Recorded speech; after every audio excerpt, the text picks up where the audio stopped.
అధ్యక్షులు శ్రీమాన్ గోపాలాచార్య చెప్పిండన్నట్టు మాకు సేవా కార్యక్రమాల్లో పాల్గొనాలి అని చెప్పిండు. మీకు ఎప్పుడైనా మేము వృద్ధాశ్రమంకి వెళ్ళి సేవ చేస్తున్నామంటే ఆ సార్ చెప్పితే మేము సార్ అడుగుజాడల్లో నడుస్తున్నాం. ఈ సార్ పేరు దశరథ్. పోయిన సంవత్సరం కూడా వాళ్ళ పాప బర్త్డేకి ఇక్కడ బియ్యం సంచి ఇచ్చిండు, కేక్ కట్ చేసినాం. అయితే ఈ సంవత్సరం నిన్న పాప పుట్టినరోజు జరుపుకుంది జాహ్నవి. అయితే తన పుట్టినరోజు సందర్భంగా మీతోటి సెలబ్రేట్ చేసుకోవాలని ఇక్కడికి వచ్చినాం. ఇక్కడ ఇక స్నాక్స్ అన్నీ ఇచ్చేసి మీ ఆశీర్వాదాలు మా కోడలికి కావాలి. తర్వాత ఇక్కడ అమ్మ రాష్ట్ర సంయుక్త కార్యదర్శి దశరథ్ గారు, పోతన్న గారు, అడ్మిన్ ప్యానల్ మెంబర్లు అందరూ ఉంటారు. ఇట్లా ప్రతి నెల ఒక సేవా కార్యక్రమం చేయాలనుకుంటున్నాం. మాకు వీలైనప్పుడు కంపల్సరీ వస్తామమ్మ. ఎప్పుడు మా పైన మీ పెద్దల ఆశీర్వాదాలు ఉండాలి. ఇప్పుడు పోతన్న దశరథ్ గారు మాట్లాడారు.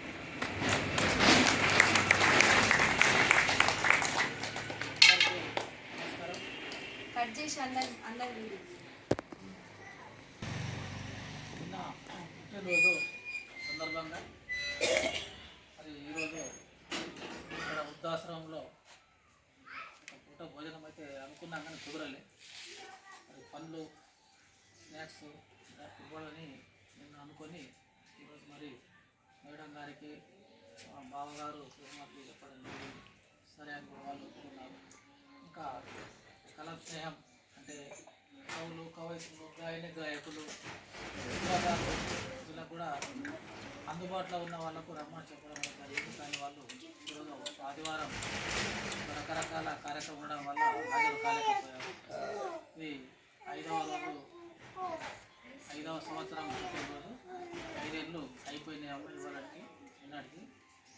అక్కడ బైసాలో ఉన్నప్పుడు నేను అక్కడ కూడా అనాథ పిల్లల ఒకసారి ఇవ్వడం జరిగింది. ఒకసారి అక్కడ అంగన్వాడికి వెళ్తే బడి కూడా అక్కడ కుర్చీలు కూడా ఇవ్వడం జరిగింది. అలా పోయిన సంవత్సరం కూడా ఇక్కడ రావడం జరిగింది తోచినంత. ఈ సంవత్సరం కూడా ఏదో కొంచెం తోచినంత సహాయం చేద్దాం అనే ఆలోచనతో ఇక్కడ మరి దగ్గరికి రావడం జరిగింది. ప్రతిరోజు సందర్భంగా మీ అందరి ఆశీస్సులు ఉండాలని కోరుకుంటూ ఈ కార్యక్రమానికి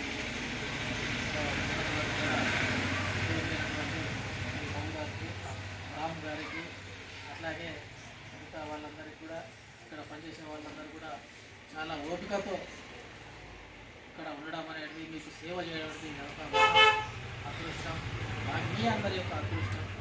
అయితే ఇంట్లో ఒక అమ్మ నాన్న ముసలి వాళ్ళు ఉంటే మనకు వాళ్ళిద్దరికి ఓల్డేజ్ అయిపోతే, వయసు అయిపోతే ఈ రోజుల్లో మారుతున్నటువంటి ఈ రోజుల్లో వాళ్ళని ఎట్లా అన్నం పెట్టాలా, ఎట్లా సేవ చేయాలని ఆలోచిస్తున్న తరుణంలో మీలాంటి వాళ్ళకు మనకు 30-40 మందికి మిమ్మల్ని ఒక కన్నా బిడ్డల్లాగా చూసుకుంటూ ఉంటున్నారంటే ఇక్కడ రాముగారికి కానీ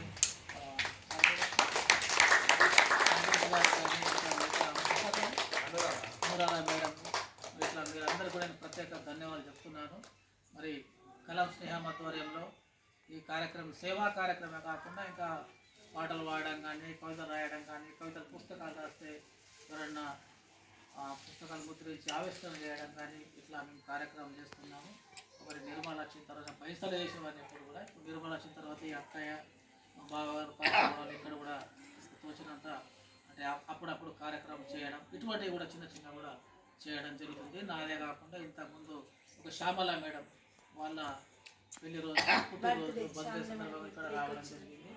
మరి ఇట్లా ఇంకా ఎవరిని ఏదన్నా మేము చెప్తున్నాము, అమ్మ మీరు ఎవరిది ఏది ఉన్నా మనకు కుటుంబం అది పాటలు పాటలు ఎక్కడ ఏది ఉన్నా ఎక్కడెక్కడో ఏదో ఇంట్లో 1000 రూపాయలు ఖర్చు చేసేవాళ్ళు గుడిపోయి ఒక 1000 రూపాయలు ఉండేలేస్తారు పేరు మంచిదే. కానీ అక్కడ కనిపించిన దేవుడు కనిపిస్తున్నాడు, దేవుడు కనపడదు, అక్కడ మాట్లాడు. కానీ ఇక్కడ కనిపించే దేవతలు వేరే. ఇక్కడ మరి అనాథాలు అంటే ఒక దేవతల్లాగానే చిన్నపిల్లలు, వృద్ధులు దేవతలతో సమానం అంటారు మన పూర్వకాలంలో ఋషులు. మన పురాణాల్లో కూడా ఉన్నది, వృద్ధులు పిల్లలు అంటే దేవతలు సమానం అని అంటారు. కాబట్టి ఆ స్ఫూర్తిని తీసుకొని మేము ఇక్కడ చిన్న కార్యం చేస్తున్నాం.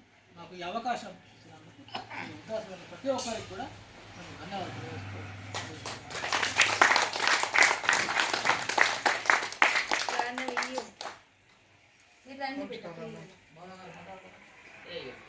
పిల్లలు రండి ముందుకు రండి.